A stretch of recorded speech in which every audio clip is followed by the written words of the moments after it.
Hey guys, it's Matt, and in this video I wanted to talk to you a little bit about a belief that I used to have 5 years ago before starting becoming an online health coach, and that was, do I need to have a big following in order to essentially establish myself online and at that time leave my full-time job as a physiotherapist? And that belief actually is what held me back from jumping fully into building an online health coaching business at the start. I had a number of misconceptions that, number one, I needed to build a big audience in order for me to stand a chance. Secondly, I needed to be super charismatic and be funny on camera in order for me to, again, stand out.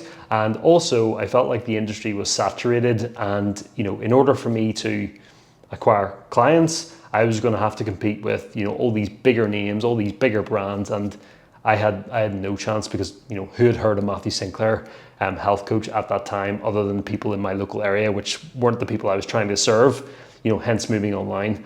I remember I was able to leave my full-time job within the space of 3 months of starting, and within the first year of becoming an online health coach, I doubled my salary compared to what I was making as a full-time physiotherapist. And I think at that time I had 5,000 followers on Instagram. When I first started, when I first left my full-time job, I maybe had like 400, 500 followers established. And by the end of the year, I had like 5,000 followers, and I was generating over £10,000 a month at that time.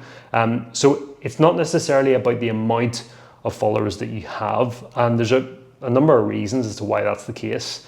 The first reason is that whenever you're working with someone in the online health coaching space, well, this is what you should be doing, but you should be charging premium enough prices to where it doesn't take that many people to buy your product, buy your service, in order for you to make a good living, make a good income from that.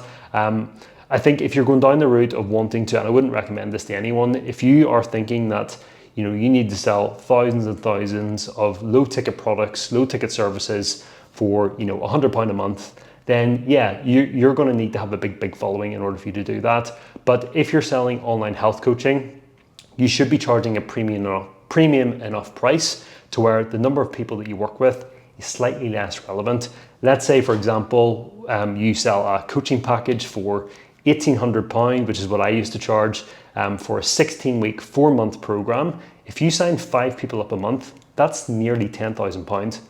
That's just over roughly one a week is all it takes to build a £10,000 a month business, 120 grand a year. It's not that hard in respect to you don't need a big following in order for you to do that. So that was the first thing I learned. The second thing I learned is you actually don't need to be a really well-known person in the space in order for someone to actually purchase from you. One of my first mentors that I worked with, when I kind of expressed this concern I had, I said to him at the time, who's going to work with me? No one knows who I am. Someone could work with someone like James Smith, or he's a big UK personal trainer. I'm sure you guys watching this have maybe heard of him. He's big in the online space. He was one of the guys I thought, and there's many others, I thought, well, why would someone work with me if someone can work with James Smith? And what he told me was so true, because this resonates with me now because I've worked with many mentors that aren't well known, and that is people buy from people. You don't necessarily buy from someone just because they're the best known. You buy from people that you resonate with and you connect with. In the same way, whenever I first started my online health coaching business, people were signing up with me because they resonated with my content. They liked what I was about. They resonated with me for some way, for whatever reason it was, they resonated with me. So it's not necessarily about having the biggest audience. It's about putting yourself out there to actually, for people to resonate with you and then become a paying client. And that leads me into the third thing, in that you should not be scared to put yourself out there.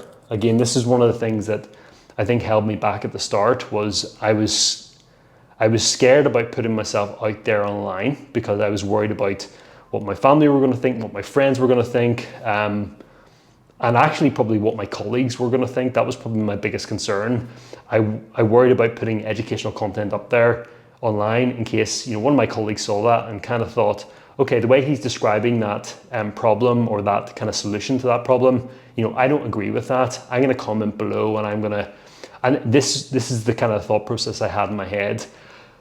That type of stuff, or that, I think it's normal to feel like that, but whenever you create content, I think the mindset shift that you need to have is you're not creating content for your family. You're not creating content for your friends, and you're certainly not creating content for your colleagues. Your colleagues don't need your help. Your prospective clients do. And as long as you're providing advice and guidance that a prospective client can understand, that's all it takes in order for them to actually see you as an authority figure. And a good analogy is, if I wanted to learn how to play golf, I'm absolutely hopeless at golf. If I wanted to learn how to play golf, I wouldn't need to hire Rory McIlroy to teach me how to play golf. It's far beyond what I need. I just need someone that's got a better handicap than me. And in the same way with the online coaching space as well, in order for your clients to have enough trust in you, you just need to demonstrate that you know more than them. They need to see that you've gone through the journey that they want to go through, you've achieved the result for either yourself or a client that they want to achieve. And that way they can see themselves, working with you, achieving the same results, and increase the likelihood of them actually, coming on board to work with you as a client. So, if you're in a position right now and you want to build an online health coaching business, or you maybe do have an online health coaching business at the moment, and you think you need to build a big following, just, I suppose, realize and recognize that you don't.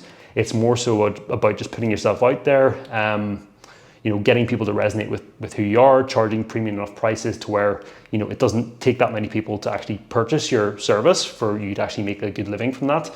And also as well, I would say in hindsight, looking back 5 years ago, and I'm trying to put myself out there more on YouTube now, hence I'm on YouTube for a different offer at the moment. But I wouldn't have done these videos 5 years ago because I was so worried about what people thought of me.